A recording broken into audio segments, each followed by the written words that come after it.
Bom, pessoal, estamos aqui com o Pílula do OneBreak. É isso. Seu Oliveira. Seu Oliveira. Seu Oliveira é bom, né? Eu adoro. Já me chamam também de senhor faz tempo. Seu Chico. Ele já falou quando eu cheguei, eu lembro do senhor. Cabelo preto, cabelinho preto. Desculpa, eu respeito que é muito grande, foi mal. Bom, eu gostaria... o que o senhor tem para falar para as pessoas que estão ingressando na carreira?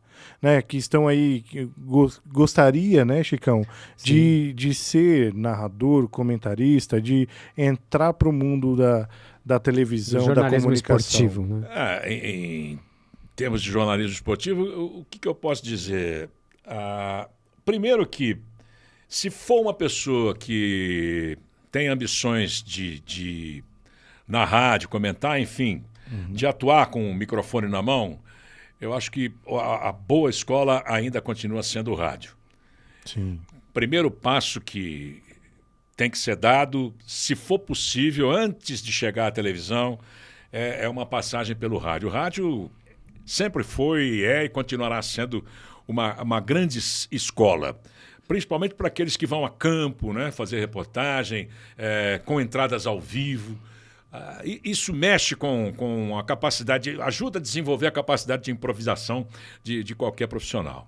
Então, se eu pudesse dar uma sugestão para quem está começando, procure se encaixar em alguma emissora de rádio, como estagiário ou como contratado. Sim. Enfim, são várias as emissoras nas capitais e no interior.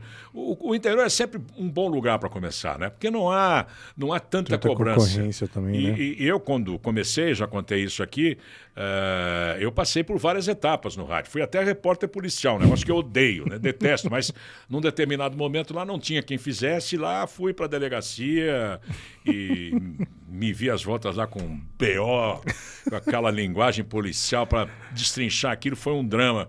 Mas é aí que a gente aprende, né? É assim que a gente aprende. Agora, esse é o primeiro passo. O outro é que eu não sei se uma faculdade de comunicação é suficiente. Né? Não sei hoje qual é o nível dessas faculdades, eu não posso fazer nenhuma avaliação, não sei quais são os professores, mas eu acho que não é suficiente. Eu acho que é sempre preciso correr paralelamente com alguma outra coisa, com algum outro curso. Né? Se puder ter preferência, fazer educação física e se inteirar, se familiarizar com o maior número possível de esportes e suas regras, seria o ideal. Né? Façam o que eu digo e não o que eu não fiz. Né? Essa que é a verdade. Eu acho que na minha carreira, por exemplo, eu fui um pouco displicente em vários momentos. Eu não cuidei da minha carreira como deveria. Eu fui deixando algumas coisas de lado e a principal, no meu caso, e isso me trouxe prejuízos, como trouxe para outros profissionais que trabalharam comigo, e há pouco tempo eu até ouvi um depoimento do Tino Marcos, que ele teve o mesmo problema que eu. O Tino disse, olha, se eu pudesse voltar atrás e fazer alguma coisa que eu não fiz, seria um belíssimo curso de inglês e talvez um de francês, um de italiano. Idiomas, mas né? o inglês principalmente. Sim. Eu nunca quis me dedicar a aprender o idioma, porque sempre que a gente viajava, era um comodismo daqueles, né? Eu sempre viajava com ou alguém que falava, ou na base, chegava em Nova York, tinha lá o Davi Presas, que ia nos acompanhar para todos os lugares. Tinha o Evandro. Tinha o Evandro, enfim.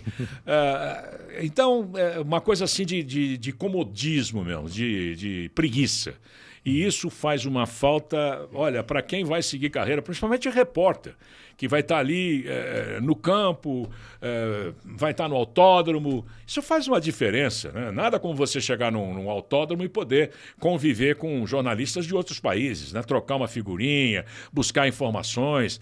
É fundamental. Então, se eu pudesse dar sugestões, eu acho que essas são as principais. Boa. Você tem uma narração inesquecível? Sua? Tantos anos de carreira de todos os esportes? Não, eu tenho várias. Eu tenho várias. Olha o que eu vou pedir. Mas, não, para falar assim de coisas recentes, eu já falei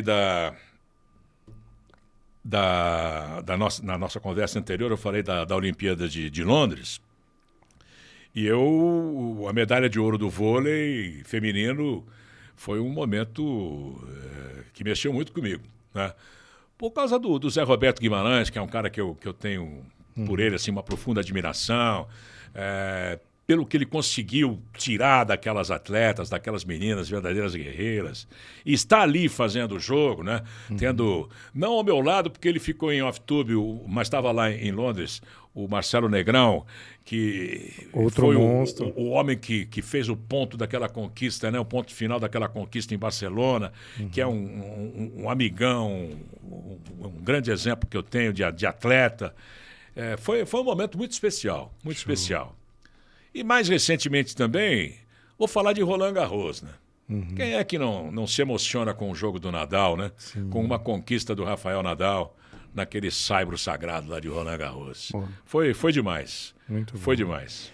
Deixa né? eu te perguntar. Não só a conquista dele lá, como também a conquista do Djokovic. Djokovic é demais.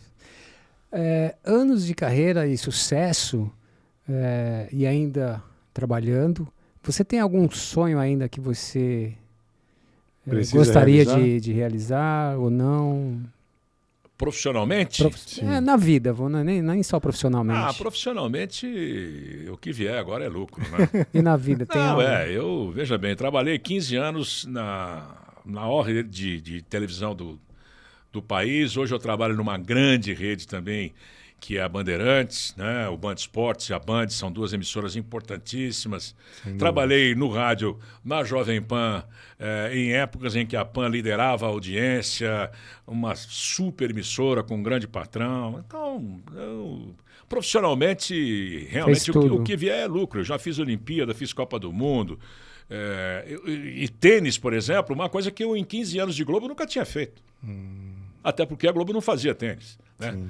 Por questões de grade, de programação. O tênis tem hora para começar, não tem hora para acabar. Então, o dia que o Armando Nogueira resolveu, por conta própria, peitar a programação e colocar um jogo de tênis no ar sem que o Boni soubesse, e aquele jogo para azar dele teve não sei quantas horas e derrubou tudo que vinha pela frente, e deu uma confusão que tá louco.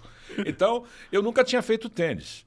E tive essa chance no Band Esportes graças ao glorioso Evandro, né?